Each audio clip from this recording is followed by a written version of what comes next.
It's car con carne. Let's eat in the car. It's car con carne.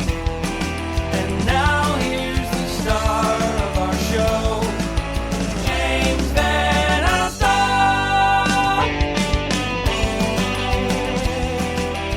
And we are live. I'm James Van Alstyne. This is Car Con Carne, episode 686. And before I bring on tonight's guest, I do want to talk about things that are coming up on Car Con Carne. Tomorrow night, Friday night, Katie Reif, she is a senior writer at the AV Club. And over Thanksgiving weekend, she has curated the least family-friendly movie to run in midnight showings at the Music Box Theater, Suicide Club. It's a Japanese movie, the first 5 minutes of which will leave you scarred for life. It's fantastic. We're going to talk about that and other movie stuff. That's tomorrow. Now, on Sunday, Sal Abenanti joins me back in the car. Now, by day, Sal is the agent for iconic comic book artists Alex Ross and Bill Sienkiewicz. By night, he's also an accomplished graphic novelist. He's going to talk about his new Kickstarter project, Atomica, God is Red Omnibus. He's already crushed his goal, so I'm not sure what we can accomplish, but whatever we accomplish will be gravy. But we're recording at Johnny's Beef in Elmwood Park, so it's more like au jus rather than gravy. So I mentioned that this is episode 686, and the value of truth and money are explored, if not eviscerated, in the engaging, slow-burning new movie, The Last Days of Capitalism. In a very lean, focused way, the movie looks at white privilege, social class disparity, prostitution, and the fabric of social and sexual relationships. Joining me tonight to talk about The Last Days of Capitalism are writer, director Adam Mervis, lead actor Mike Faiola, and lead actress Sarah Rose Harper. Hi, everybody. Hi. Hey. Nice to see you all. This movie, man, I'll tell you, I after watching it, I found myself hating money. I pretty much hated the male character played by Mike Faiola, which means job well done. And I also found myself rewinding the last 15 minutes, which is a blessed thing with VOD movies, for sure. Let's just get right into this movie. Thank you for that review, by the way, James. That was very nice. Was that a review? Or critique. Or, summary? Yeah. So, Adam, let's start with you. Let's talk about this story. It's a slow-burning, darkly cynical cat and mouse kind of story. What sparked this idea for you? What sparked this idea? You know, I had come off a big film called 21 Bridges, a crime thriller that I had made, and in a way had gotten the full Hollywood experience from a screenwriting perspective, if you know what that means, or, you know, it was not so kind to the artistic value of it, you know? And I came in with my friend Kenny, who's a producer on this film. And I told Kenny one day, I just want to do something kind of old school way we would do it. I don't want to ask anybody to do it. And I want it to be about making a really good movie and really about performance. And I've got very little money, so how can we do this? And he said, well, what do you have in mind? And I said, well, I'd written this off-Broadway play that I hadn't got a chance to put up yet because of 21 Bridges. And I said, well, I've got this little play. It's a two-hander, and we could do it in a Vegas penthouse. And sort of away we went. If you want to go one layer deeper as to why I wrote the play, you know, I guess I will tell the story. I had an encounter at a bar in Las Vegas.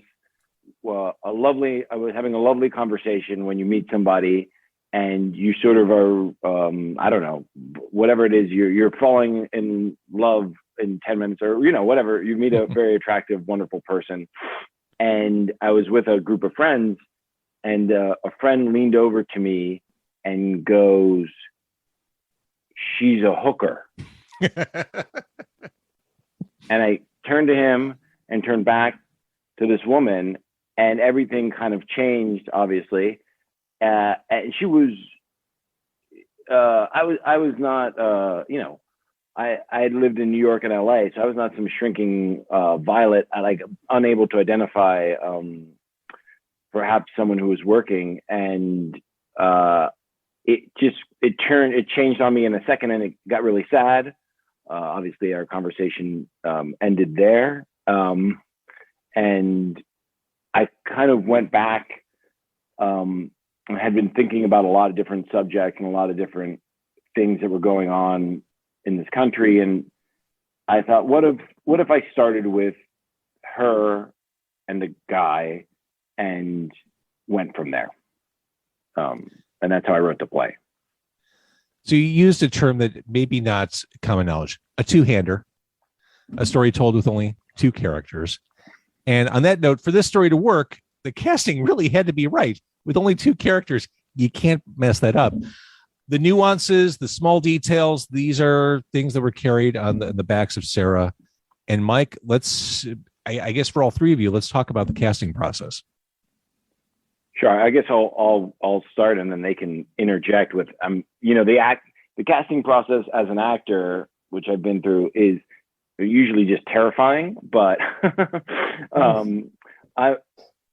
for me, exactly. I said to Kenny right away, I said, we have to find the best two actors for this movie because it rests on them. There's no exploding helicopter in the jungle. There's no Tyrannosaurus Rex CGI'd in. Like, this is it. And so we saw a lot of actors in LA, a lot of actors. And the two things I think stuck out for me in the process, and then you guys jump in, but with Sarah and Mike, we had a chemistry read with them, and kind of almost immediately, for whatever the chemistry, and you see it on film, the chemistry was there right away. There was a dynamic that was very interesting. I can't quite articulate what it is. Maybe Mike or Sarah could do a better job of it, but whatever it is between them, there's a dynamic that fit and worked. On an individual scale, both of them came out of the theater, which I think was very important for me as far as being able to handle this film. We shot it in 10 days.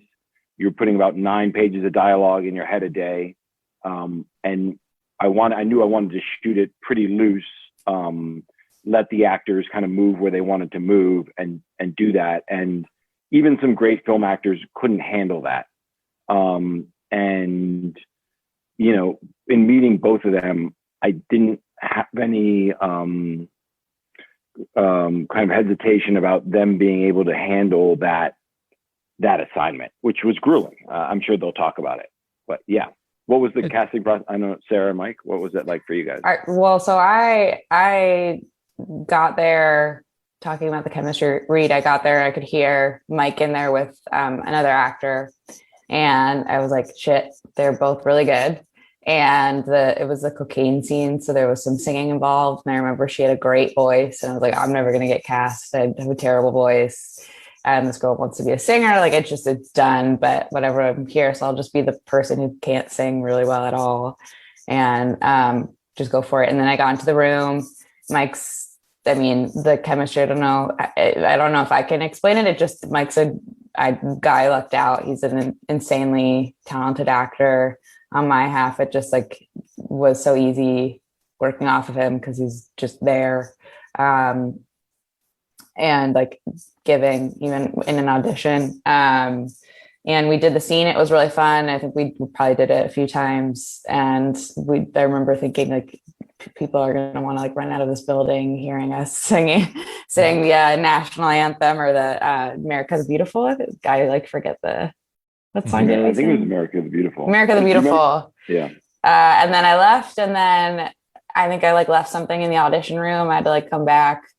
And I think I saw Mike rehearsing with the actor who was reading after me. And I was like, well, one of those two ladies is probably going to get it. Good luck, Mike. You're going to be it. And look forward to watching you guys on the screen. And then lo and behold, I got it. So for me, that was the experience. Mike, did you feel the chemistry right away? Yeah, I think my pheromones lured Sarah in just right off the bat and just paved the way for a really successful audition for both of us. No, I knew like getting the sides and the way they were formatted, it was going to be a slightly different audition process just because it was really densely written. There was a lot of words.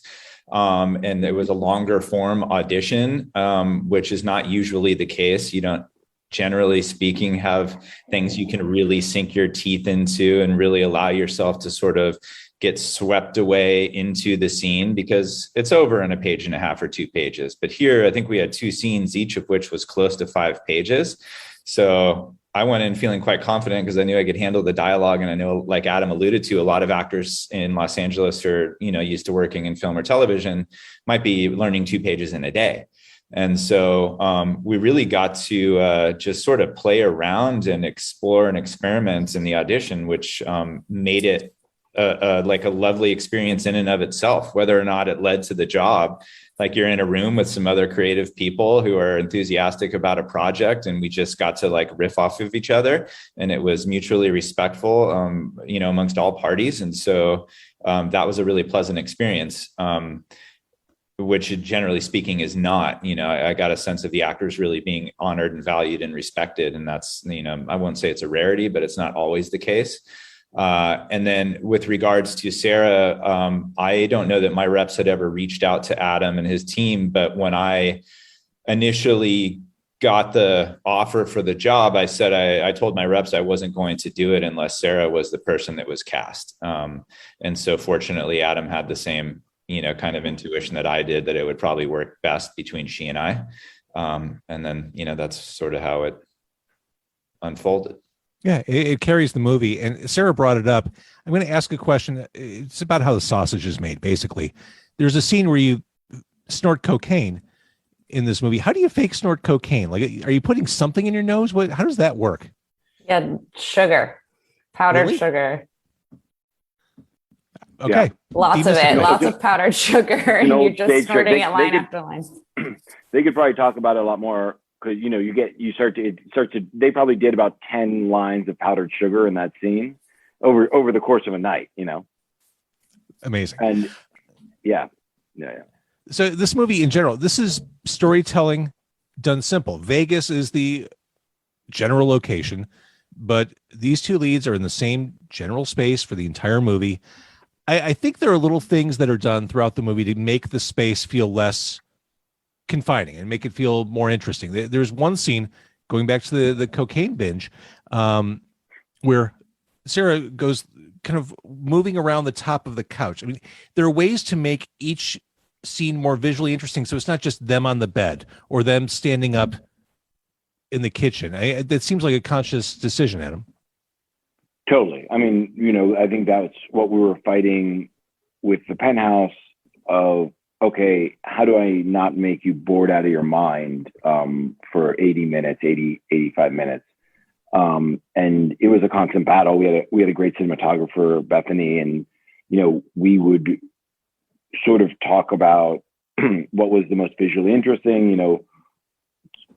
I think I can say this, but I don't think there's 2 scenes in the same location that we, the bedroom, obviously, and that we film it much different. Like, we were very conscious to film the bedroom in a different way each time.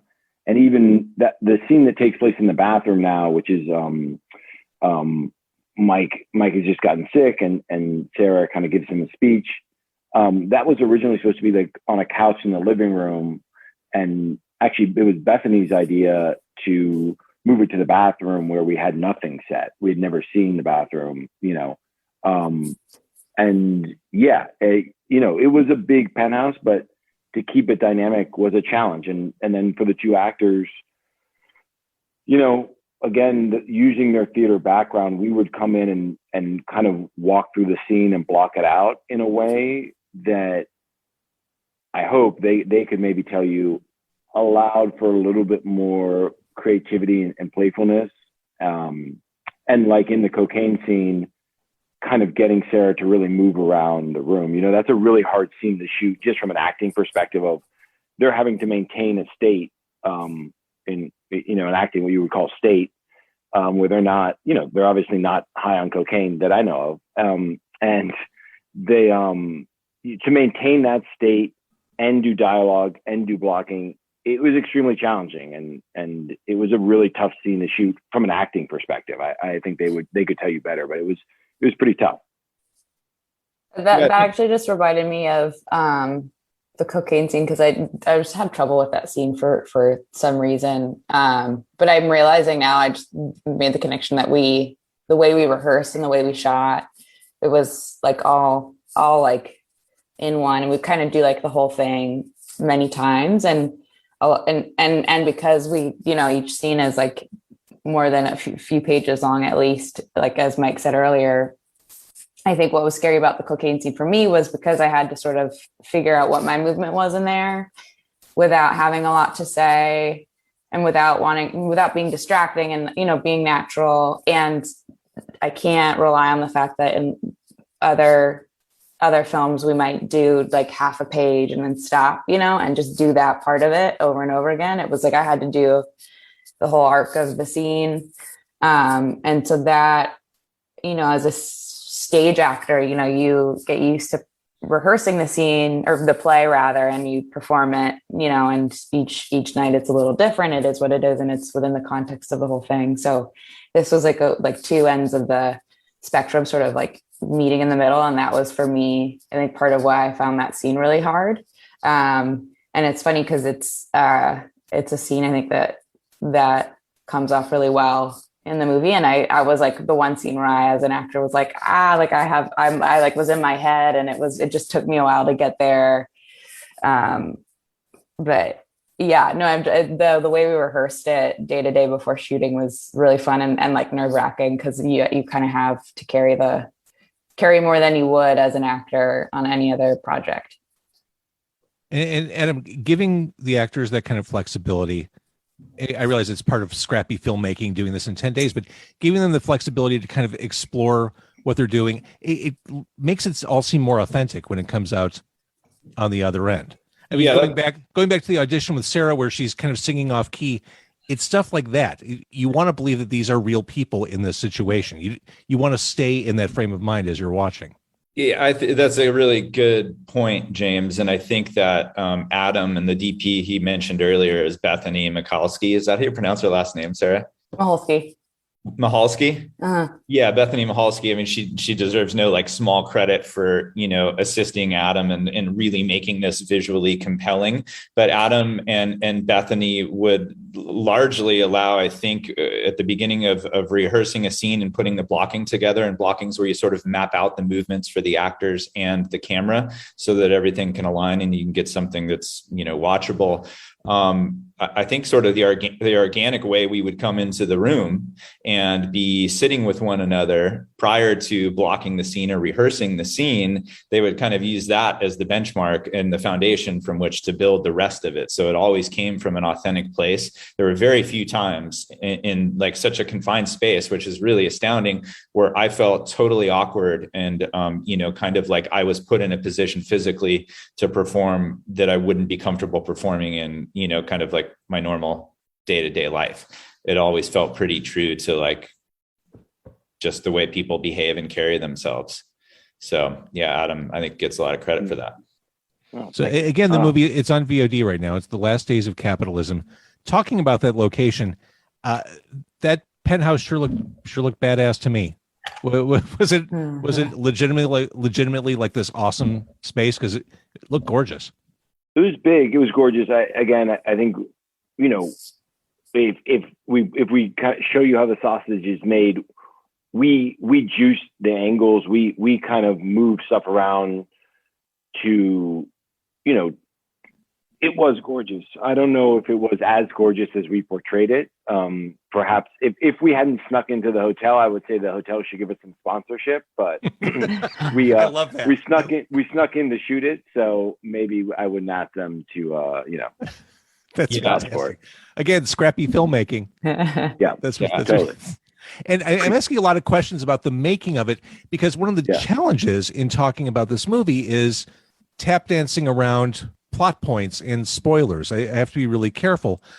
So as I tap dance around it, is it safe enough, conservative enough to say that at least one of the characters is playing a long game here?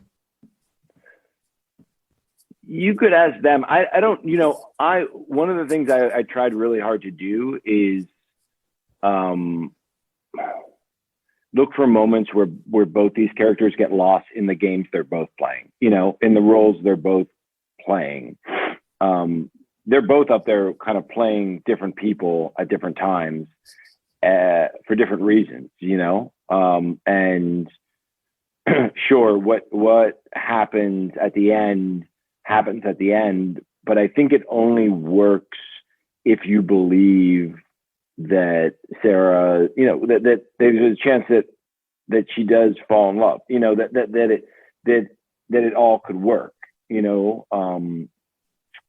and I kind of sort of love the idea, again, going back to kind of a bigger Hollywood movie that I made, where you kind of knew the movie, what's going to happen, the beats. You go into certain Hollywood movies I've written where you sort of know the beats. And in this, I really like the idea of not knowing the beats, and you being about halfway through the movie and being like, I don't know how this is ending. Like, what's happening here? You know what I mean? Like, are they going to fall in love and go away? Are they going to what's going to happen? Like, I don't know. So I don't know. Did you guys feel?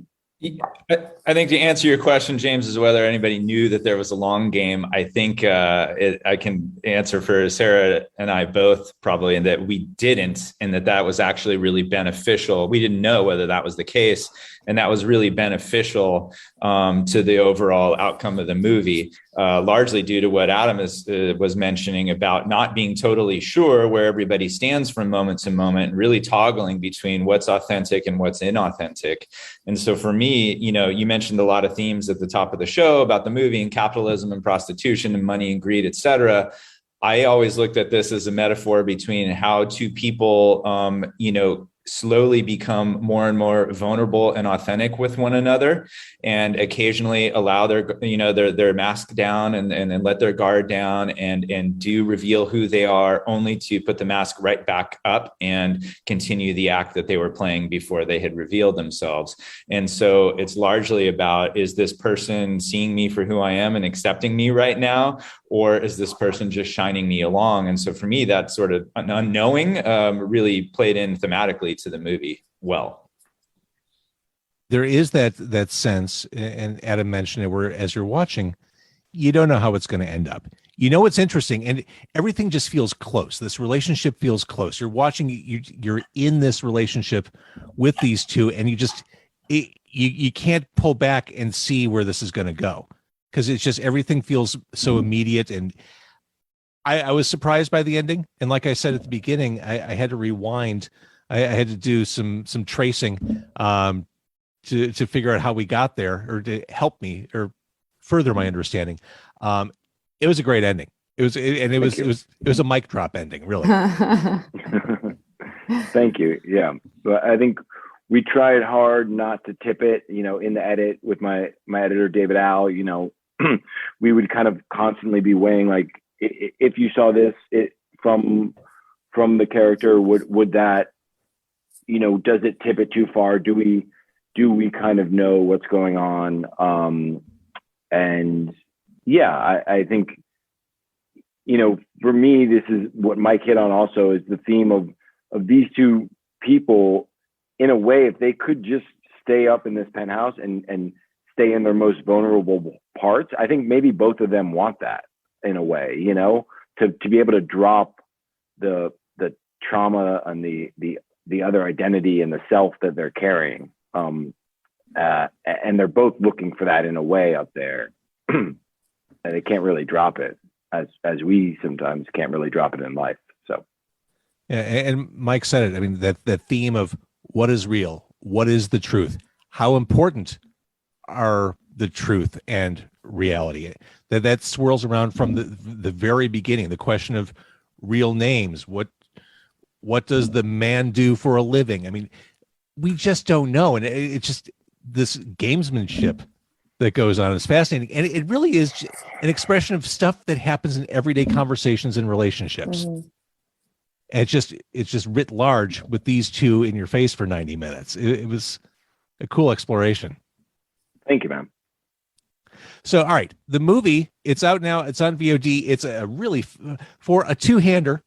It's a fast-moving movie. It's totally compelling and engaging.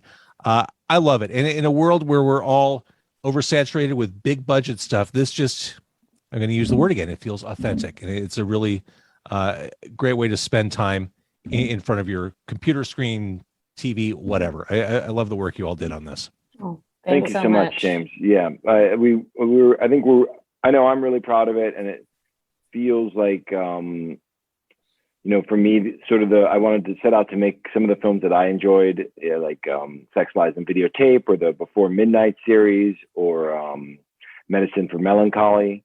And it's just, I'm really proud of these two guys and the work they put in, and the reviews they're getting. So it's been great. All right. Well, I hope that, we're recording this on the 18th of November. I hope you all have a wonderful Thanksgiving. Family, friends, loved ones, however you choose to spend it. And like I said, I recommend the movie, and I can't wait to see what you all do next. Cool. Thanks so much. Thanks,